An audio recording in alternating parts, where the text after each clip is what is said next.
त्योहारों के चलते दिल्ली से बिहार के लिए नई फ्लाइट सर्विस शुरू हुई है। यह सर्विस बिहार के सीमांचल एरिया के लिए है। दिवाली और छठ पर्व के मद्देनजर सरकार ने दिल्ली और पूर्णिया के बीच फ्लाइट सेवा शुरू की। यह इंडिगो एयरलाइंस की ओर से चलाई जाएगी। इस बारे में बिहार के उप मुख्यमंत्री सम्राट चौधरी ने जानकारी दी। उन्होंने अपने ऑफिशियल एक्स हैंडल से 3 अक्टूबर की रात पोस्ट कर कहा, दीपावली और छठ के शुभ अवसर पर पूर्णिया से दिल्ली की नॉन स्टॉप हवाई सेवा की शुरुआत। इससे बिहार, सीमांचल और पूर्णिया की जनता के लिए आवागमन का एक और विकल्प तैयार हो गया है। जनता को बधाई देने के साथ उन्होंने अपनी बात खत्म की। इसके साथ उन्होंने एक तस्वीर भी शेयर की। इस फोटो में इंडिगो एयरलाइंस की फ्लाइट डिटेल्स हैं। उड़ान की कीमतें भी दिखाई दे रही थी इसमें। हालांकि चूंकि फ्लाइट के चार्जेस समय के साथ बढ़ते जाते हैं, इसलिए हमने फिर से ये रेट्स चेक किए। पहली फ्लाइट दिवाली के दिन की ही है, यानी 20 अक्टूबर को। कीमत है लगभग 16,500 रुपए। इसके बाद अगली फ्लाइट गोवर्धन पूजा के दिन की है, 22 अक्टूबर की।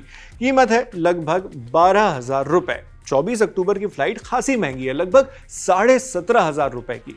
ऐसा इसलिए भी क्योंकि इसके एक दिन बाद से, यानी अगले ही दिन 25 अक्टूबर से छठ पर्व की शुरुआत हो रही है।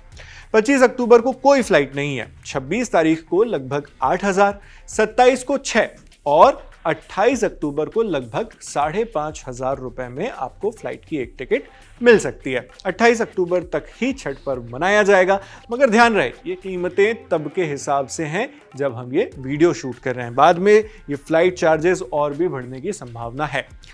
फ्लाइट की टाइमिंग सुबह की है, 10:45 यानी 11:15 बजे सुबह। सफर आपको पड़ेगा 2 घंटे 5 मिनट का। बाकी चेक इन वगैरह वाली जो फॉर्मेलिटीज होती है उसमें जो टाइम जाता है वो तो लगना ही लगना है। ट्रेन के जरिए दिल्ली से पूर्णिया जाने में कम से कम 18 घंटे और अमूमन 24 घंटों का समय लग जाता है। ऐसे में फ्लाइट इस टाइम को बेहद कम कर देगी। तो जो भी लोग इस किराए को अफोर्ड कर सकते हैं उनके लिए ये यकीनन एक खुशखबरी ही है, खासकर उन लोगों के लिए जो बिहार से आते हैं और दूसरे शहरों में रह रहे हैं। त्योहारों के दौरान बड़ी तादाद में लोग अलग अलग शहरों से बिहार वापस आते हैं। इसके लिए कई बार जद्दोजहद भी करनी पड़ती है। लगभग हर साल ही हम ऐसी तस्वीरें देखते हैं जब ट्रेन्स और रेलवे स्टेशन में बहुत ज़्यादा भीड़ हो जाती है, इतनी कि बैठने लेटने तो छोड़िए, खड़े होने की भी जगह दूभर रहे।